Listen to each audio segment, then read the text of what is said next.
देखिए दोस्तों, यहाँ पे प्रश्नावली 4.5 क्लास 12 का और ये NCERT का है। ठीक है दोस्तों, यहाँ पे सॉल्व करते हैं। यानी कि दिया है मान, ठीक है, तो इसमें से सहखंडज ज्ञात करना है, यानी कि एडजॉइंट ज्ञात करना है। तो सबसे पहले हम यानी निकालते हैं उपसारणिक। ये समझे दोस्तों, सॉल्व लिखते हैं और निकालते हैं उपसारणिक।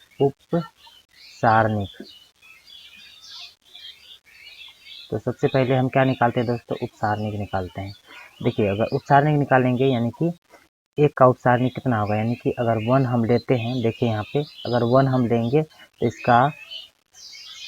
इसका रो और इसका कॉलम नहीं लेना पड़ेगा। तो अगर हम M1 लेते हैं तो इसका हम क्या लेना पड़ेगा, यानी कि इसका ना रो लेंगे और ना ही कॉलम लेंगे। जैसे कि हम दिखा सकते हैं कि अगर हम 1 का ले लेते हैं तो ना ही इसका रो लेना पड़ेगा और ना ही इसका कॉलम लेना पड़ेगा। तो फिर यह क्या लेना पड़ेगा, इसका जो बचा वही वाला पार्ट। तो कितना बचा, इसका 4 बचा। तो देखिए इसका यानी कि M11 का कितना हो जाएगा, ये 4 हो जाएगा। ठीक, उसी तरह अगर हम M12 लेते हैं, यानी देखिए यहाँ पे M1 यहाँ लिए, अब M12 यहाँ लेंगे तो M12 कितना, यानी 2 को लेते हैं, ठीक ना, यानी कि 1 का लेंगे तो इतना होगा, 2 का लेंगे तो 1 ये होगा ना 1 2। तो इसका ना रो लेंगे और ना ही कॉलम लेंगे।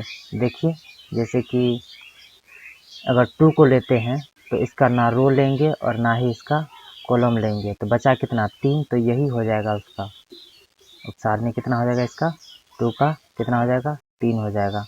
अब देखिए अब किसका लेंगे दोस्तों, यहाँ पे अब 3 का लेंगे, 3 का लेंगे, यानी कि इसको हम क्या बोलते हैं, M21। तो M21 यानी कि 3 का लेंगे तो देखिए यहाँ पे इतना ही इसका रो लेंगे और ना ही इसका कॉलम लेंगे, तो कितना बचा, 2 बचा। तो वही लेंगे, ना ही इसका रो लेंगे ना ही कॉलम लेंगे, कितना बचा, 2 बचा। अब यहाँ 4 यानी कि 4 का लेंगे तो कितना बचा, M22 होता है इसके बाद, यानी कि 4 का। तो यहाँ 4 का लेंगे तो यहाँ देखिए ना ही इसका कॉलम होगा और ना ही इसका रो होगा, बचा कितना, 1 होगा। तो इसका M22 का कितना होगा, 1। अब निकालते हैं, एक तो उपसारणिक हो गया, अब निकालते हैं सहखंड। निकालते हैं, क्या निकालते हैं दोस्तों, सहखंड। इसका निकालते हैं, आप सहखंड निकालते हैं। तो इसका सहखंड कैसे निकालेंगे, देखिए यहाँ पे इसको हम क्या बोलते हैं, A11 सहखंड को हम बोलेंगे AIJ, उपसारणिक को हम क्या बोलेंगे, MIJ, उपसारणिक को हम क्या बोलेंगे, MIJ, इसको AIJ। तो A11 फार्मूला होता है -1 पर पावर IJ का मान जो निकला, I और दूसरा J का मान, तो 1 + 1 इंटू M11 का जो मान है वही होता है। ठीक है, तो देखिए अगर यहाँ -1 है तो क्या होगा, यानी कि -1 इस पर पावर क्या है, 1 + 1 2 होगा इंटू 4 होगा। तो देखिए यहाँ पे कि -1 का स्क्वायर कितना हो जाएगा, 1, और 4 गुना में है तो कितना हो जाएगा, -1 का स्क्वायर 1 हुआ और गुना 4 तो कितना हो जाएगा, डायरेक्ट लिख सकते हैं यहाँ पे 4 हो जाएगा। उसी तरह हम निकालते हैं A12 जब निकालेंगे तो फार्मूला वही होता है -1 का 1 पर पावर I और J का मान, यानी कि 1 +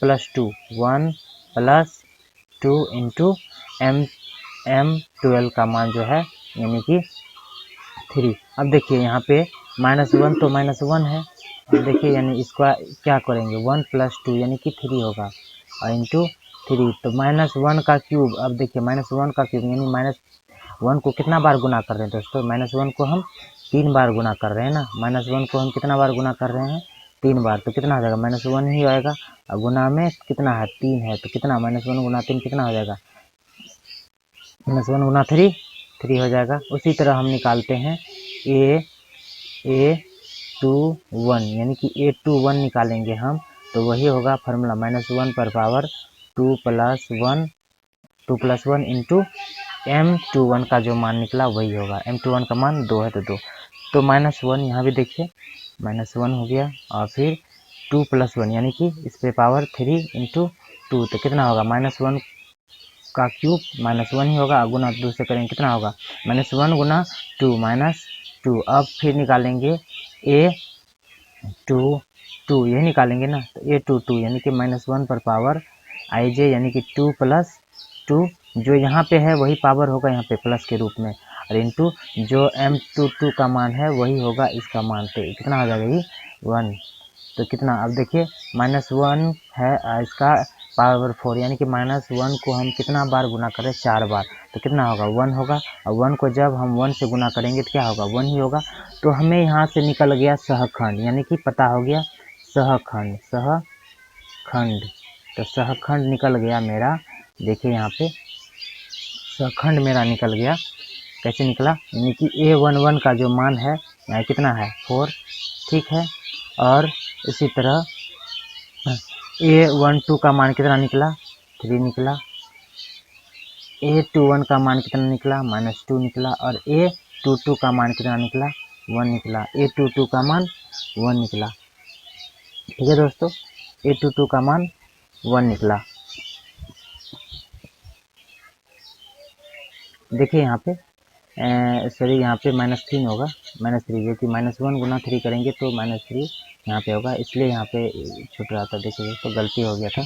तो देखिए यहाँ पे, तो इस तरह से होगा, इस सहखंड निकला। अब सहखंडज जो होता है, सहखंडज निकालने बोल रहा है ना, खंडज, तो सहखंडज जो होता है दोस्तों यानी कि एडजॉइंट, यही ना निकालने, ये तो हम सहखंड निकाले। सहखंडज जो होता है इसका रो और इसका कॉलम को हम परिवर्तित कर देते हैं, यानी कि इसका रो कॉलम में आ जाएगा, ठीक है दोस्तों, यानी कि इसका रो जो है कॉलम में, यानी कि रो क्या है 4 और 3 है, तो कॉलम में आ जाएगा, ये 4 होगा, इसके नीचे 3 हो जाएगा, -3 इसके नीचे, -2 यहाँ हो जाएगा, और 1 होगा, यही हो जाएगा इसका आंसर, ये हो जाएगा इसका आंसर।